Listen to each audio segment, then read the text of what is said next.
Rajahmundry central జైల్లో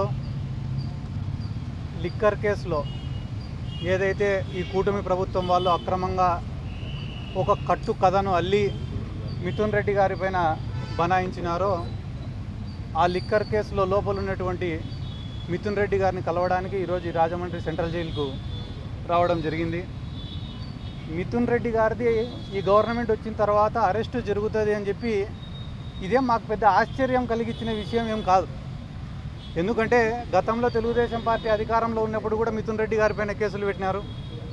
ఆయన విద్యార్థి దశల్లో ఉన్నప్పుడు కూడా ఆయన ఎదుగుదలను ఓర్చలేక కేసులు పెట్టినారు. కానీ ఈరోజు సీన్ కట్ చేస్తే ఈరోజు దేశ రాజకీయాల్లోనే చాలా పెద్ద స్థాయికి ఎదిగిన వ్యక్తి మిథున్ రెడ్డి గారు. అంటే పొలిటికల్గా కావచ్చు, వ్యాపార రీత్యా కావచ్చు, ఆయనకున్న పలుకుబడి రీత్యా కావచ్చు, ఆయనకున్నటువంటి కాంటాక్ట్స్ రీత్యా కావచ్చు, ఇండివిజువల్గానే చాలా టాల్ పొలిటీషియన్.